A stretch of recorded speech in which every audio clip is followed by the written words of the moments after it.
to Healthy Cooking for Food Lovers. My name is Marie-France Garon. Today it's just a few little techniques and tools that you need to cook. So now, first of all, with your chopping, we need a wooden board. None of those plastic or glass board. We need a nice, good wooden board because it's a little bit more heavy and it stays in place. It doesn't move when you chop, and it's really good. Now, we all know we want to be aware of keeping our board clean, and I use still my wooden board to chop some meat, and what I do is I just spray some vinegar to clean it and run it under the water, and it's perfect. That's no problem at all because the vinegar will kill all the bacteria. So that's the way that I clean my wooden board with vinegar. Now what do we need is that there's really two knives that I use all the time.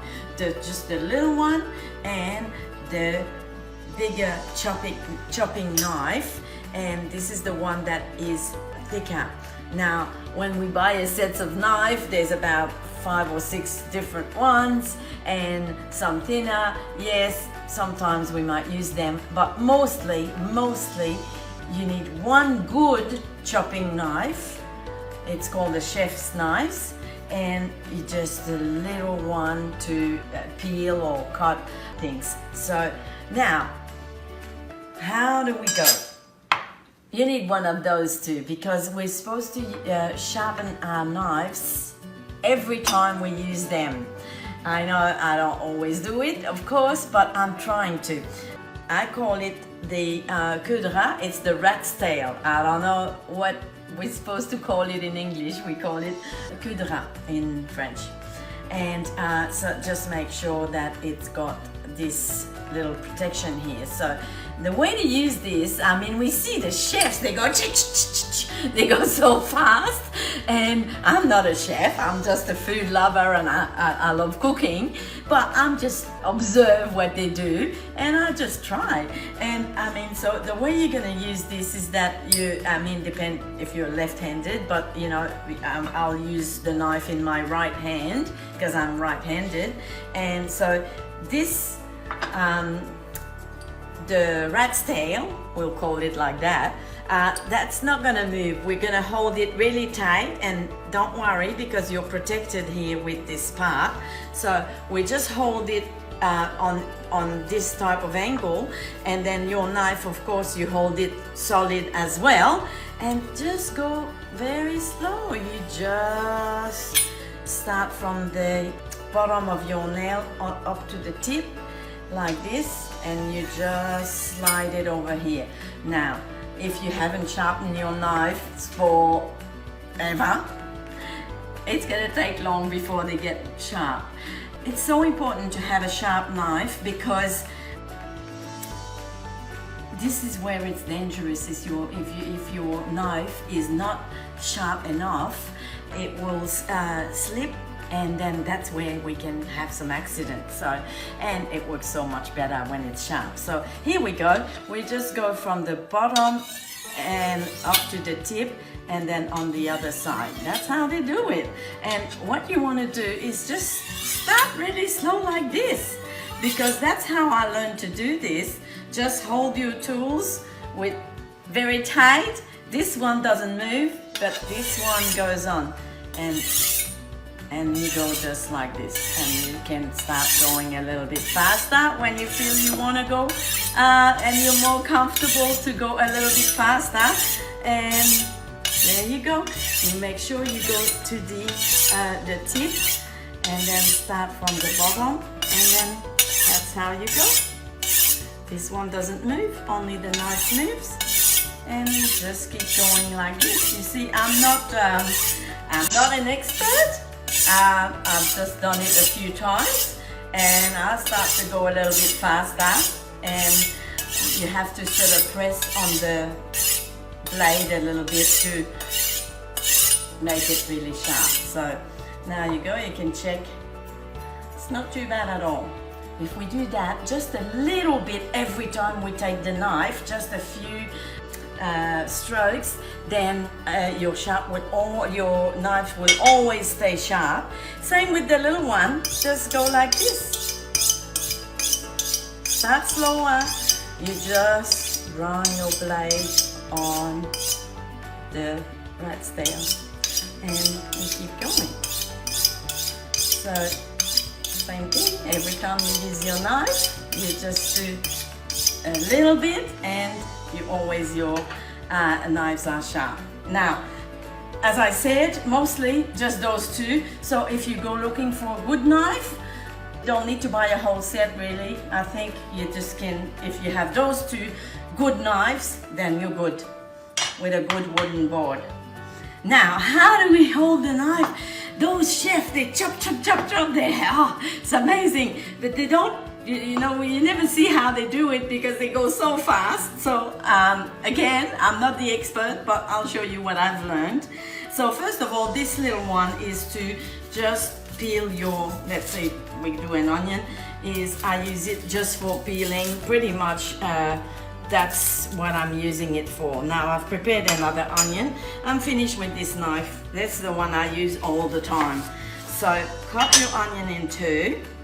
And now we'll see how to do this chopping.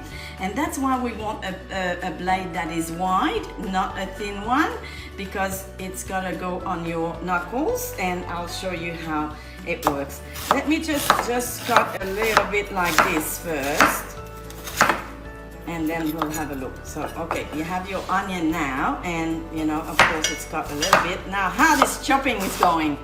First of all is you hold your onion or your whatever you're gonna do from the side, but you chop from your knuckles. So let's see how it goes. So those two fingers here pretty much hold the things together, and then you just put your knuckles like that, and then your blade will go on the knuckles. So there's no chopped fingers here. So how we go? Just like this. And your blade just will, you see your tip goes in first, and then you go like that, and then that finger here, it's important that it stays behind, and the other one, and then you keep going and you just chop on your knuckles like that, and then you still get all your fingers. I'll just use a celery just to show you. Now, how I keep my celery, I like to prepare it in advance when I need one, because we use it for many recipes. And I keep it in the water in the fridge. It lasts so long when you keep your celery in the water and it's in the fridge. It stays fresh really, really long, and you can just grab one and use it when you want it. Let me just get rid of this onion. I'll put it just back here, and we'll have a look again with the celery. So here we go. So we'll leave that aside, and now, so we see, in this case I'm holding it with these two, and I'm just using this one knuckle to make some slice. See, the knife goes on your knuckles, and don't go too fast at first. This is how it gets done. Always just practice. That's what I did. I just observed what they did, and I saw how they holding the knives and how they're going, and now I can go much faster. But at first, try it slow, because you don't want to make a mistake. How do you hold the knife too? Sorry, I should go through this first. This is the way I like to hold it. I put the finger right here, and I hold it really tight. Sometimes I might put my finger here, but mostly that's how I use it. But you have to hold hold your knives quite tight.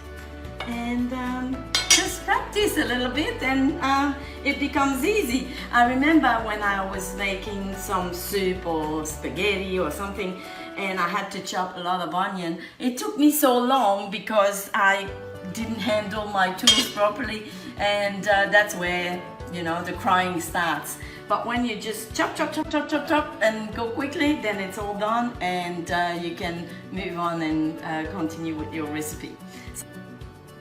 So just a few little tips here. How can you peel and chop your garlic?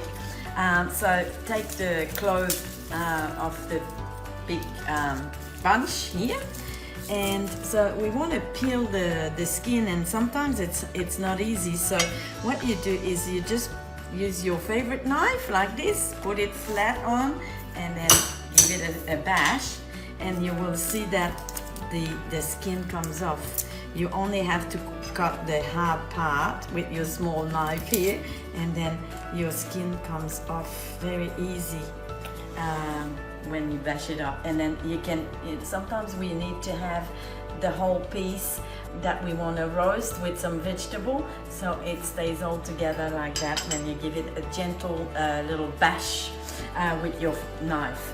Now there's these garlic press that we can use. Me, I prefer to chop it because it's easier and it's quicker. The same technique of holding your what you're chopping and not chopping the fingers. So this is how I do it. So I'm gonna do some slices, and with your knuckle you hold it like that, and the knife goes on the knuckle, and then of course you hold it with your fingers behind here, and then you can go again and put it together and chop, chop, chop, chop, chop, chop, chop. You chop, your knife goes on your knuckle, so there's no danger here, and you can chop it really fine, just like this. And start as many times as you like, pile it up again and go again if you want it smaller. Voila, for your garlic, all nice and thin and small chopped garlic. So I hope this little tip helps you, and happy cooking, bon appetit!